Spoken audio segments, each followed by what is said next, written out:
Assalamualaikum warahmatullahi wabarakatuh.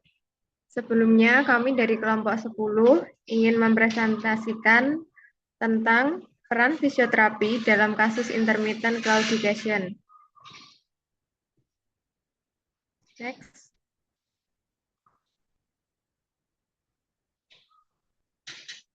Anggota kelompok 10 yang pertama ada Coiril Tegar Mukti dengan NIM akhir P131, kemudian Isnanda Nabila Cahyarani dengan NIM akhir P142, kemudian Putri Dila Hanisa Rahmalia dengan NIM akhir P159.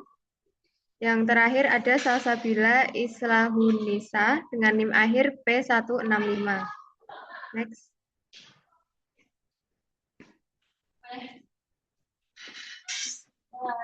Pengertian claudication intermittent. Claudication intermittent adalah nyeri atau kram otot ekstremitas bawah yang terjadi secara berulang saat melakukan aktivitas fisik seperti berjalan dan akan mereda dengan istirahat.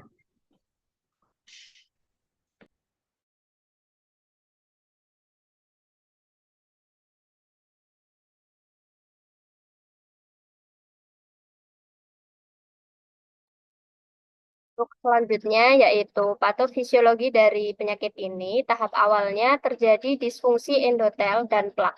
Proses ini dimulai dengan aterosklerosis yang dipicu oleh cedera oksidatif pada lapisan endotel.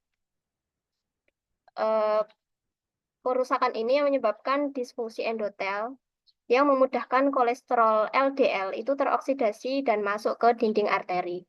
Kemudian respon imun memicu makrofag untuk memakan LDL tersebut sehingga berubah menjadi sel busa atau foam cells. Kemudian kumpulan dari sel busa ini membentuk fatty streak atau garis lemak yang merupakan cikal bakal plak. Sesuai pada gambar di kanan ini adalah gambar normal arteri, kemudian ini endotel yang mengalami disfungsi, kemudian ini mulai terjadi fatty streak formation, kemudian terjadi fibrosus plak pada formasi, dan yang terakhir terjadi trombosis plak. Untuk selanjutnya, terjadi maturasi plak dan penyempitan arteri. Nah, sel otot polos vaskular ini bermigrasi ke area tersebut dan membentuk lapisan fibrosa atau kolagen di atas plak. Plak yang membesar ini mempersempit lumen arteri sehingga aliran darah terhambat. Nah, kemungkinan terhambat ini terjadi pada 3 lokasi. Yang pertama ada arteri femoralis superficial. Ini yang paling sering. Manifestasinya nyeri di betis. Kemudian ada arteri femoralis communis. Manifestasi nyeri di paha atau betis. Kemudian yang terakhir ada bifurkasi aortoiliaka. Manifestasi nyeri di pinggul dan bokong. Nah, karena maturasi plak dan penyempitan arteri tersebut, pada akhirnya terjadi ketidakseimbangan suplai dan permintaan atau supply demand. Kalau pada kondisi istirahat, aliran darah pasien biasanya masih mencukupi kebutuhan metabolisme jaringan. Namun saat aktivitas fisik atau latihan, otot yang bekerja ini membutuhkan oksigen dan nutrisi yang jauh lebih tinggi. Nah, karena adanya sumbatan atau stenosis, aliran darah ini tidak dapat meningkat secara adekuat untuk memenuhi kebutuhan metabolisme jaringan saat latihan. Akibatnya terjadi iskemia otot yang menimbulkan nyeri, claudikasi, dan memerlukan waktu pemulihan recovery yang jauh lebih lama dibandingkan individu yang sehat. Next.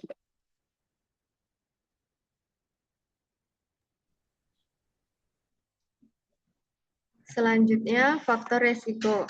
Yang pertama, usia. Prevalensi resiko meningkat seiring bertambahnya usia, terutama pada orang yang berusia 70 tahun atau lebih. Yang kedua, merokok. Merokok merupakan faktor resiko yang sangat kuat. Lebih dari 80% pasien PAD adalah perokok aktif atau mantan perokok. Merokok dapat memperburuk gejala dan meningkatkan resiko kegagalan tindakan medis. Yang ketiga ada diabetes mellitus. Berhubungan dengan peningkatan peradangan, pembuluh darah, dan disfungsi endotel yang mempercepat perkembangan aterosklerosis. Yang keempat, ada hipertensi atau tekanan darah yang tinggi, yakni meningkatkan tekanan pada dinding arteri dan menyebabkan aliran darah turbulen yang memicu kerusakan pembuluh darah. Yang kelima, ada dislipidemia atau kadar lemak darah yang tidak normal, yakni kadar kolesterol LDL yang tinggi berhubungan langsung dengan pembentukan plak pada pembuluh darah. Yang keenam, ada obesitas. Pengelolaan berat badan sangat penting karena obesitas seringkali menjadi bagian dari sindrom metabolik yang memperparah PID. Selanjutnya ada gaya hidup sedenter, yakni kurangnya aktivitas fisik juga dapat memperburuk fungsi pembuluh darah dan massa otot. Yang terakhir ada status sosioekonomi, yaitu status ekonomi yang lebih rendah baru ini diakui sebagai faktor resiko tambahan bagi PID atau penyakit arteri perifer.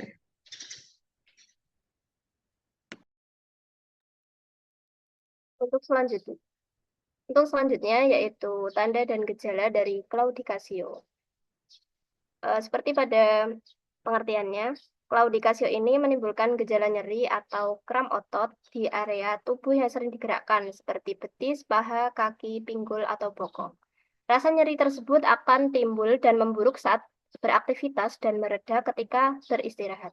Untuk tingkat keparahan nyeri terkadang dapat berkolerasi dengan derajat stenosis atau penyumbatan pada arteri yang memasuk ekstremitas bawah. Nah, selain rasa nyeri, ada pula gejala claudice lain yang dapat muncul, antara lain ada lemah otot, sensasi terbakar, kesemutan, dan mati rasa.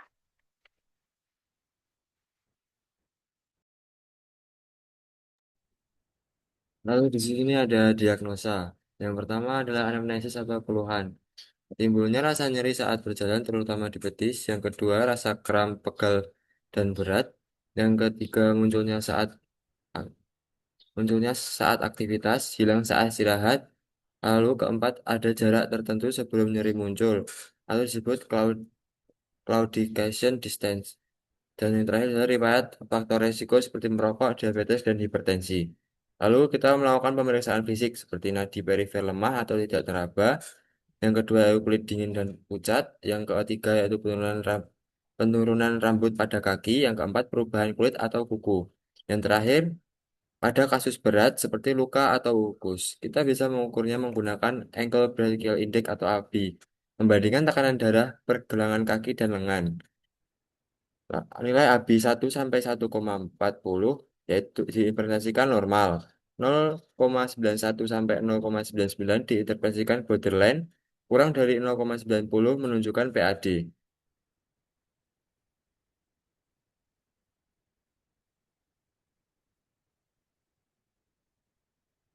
Untuk yang selanjutnya adalah problem fisioterapi pada intermittent claudication. Yang pertama adanya keterbatasan jarak berjalan. Pasien dengan intermittent claudication akan mengalami penurunan kemampuan berjalan. Hal ini terjadi karena saat berjalan, kebutuhan oksigen dalam otot akan meningkat, tetapi aliran darah tidak mampu mencukupi kebutuhan tersebut. Akibatnya, pasien akan sering berhenti untuk beristirahat. Kondisi ini akan mempengaruhi aktivitasnya sehari-hari.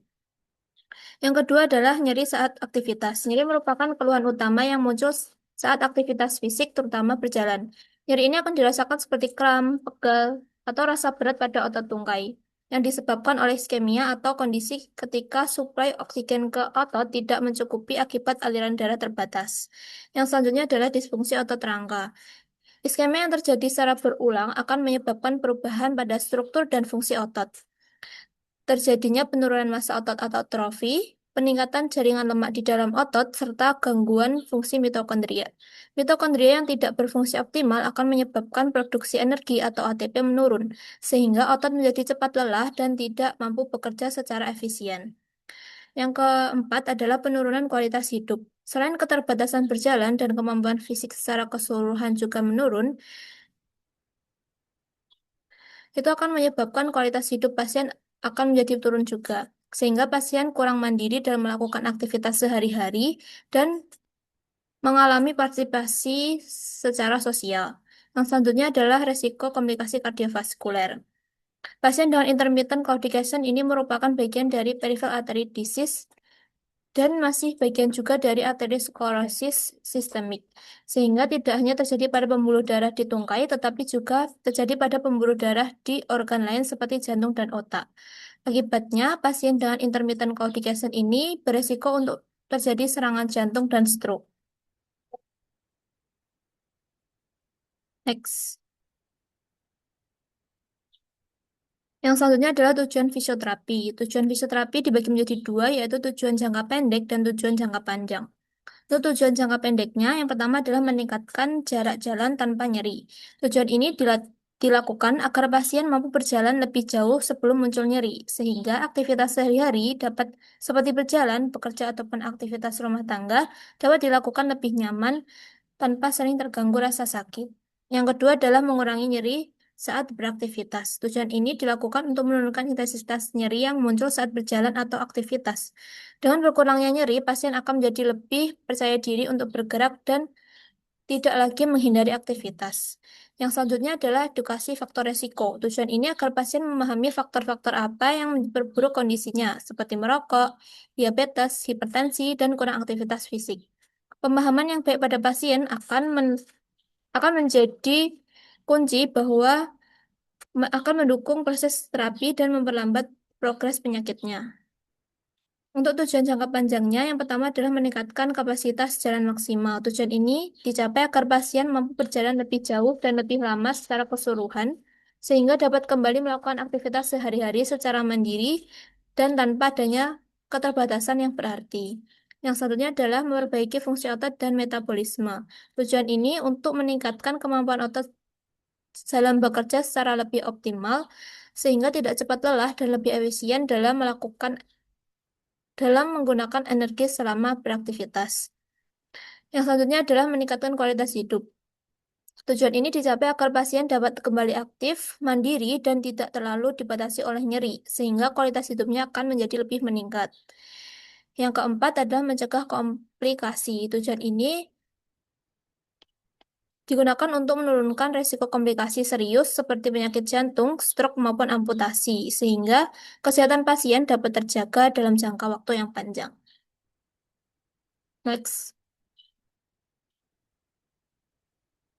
Lalu kita lanjut ke program latihan. Latihan utama yaitu walking exercise dengan frekuensi 3-5 kali per minggu. Lalu durasinya 30-60 menit per sesi tergantung kekuatan pasien. Lalu intensitasnya jalan hingga nyeri muncul. Lalu kita istirahat dan lanjut kembali. Next.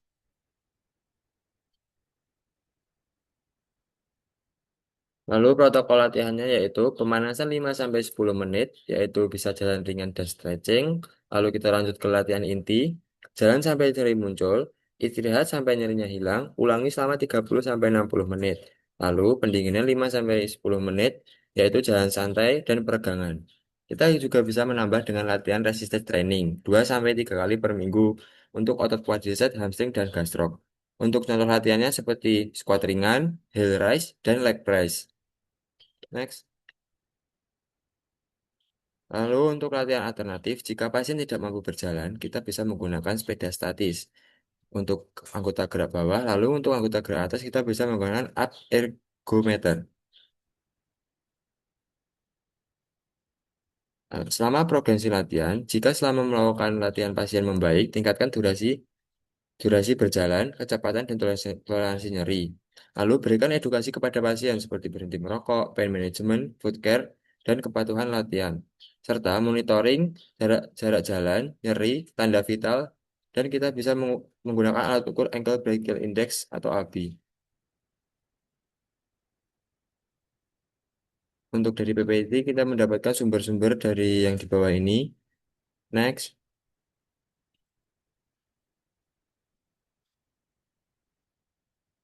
Sekian presentasi dari kelompok 10.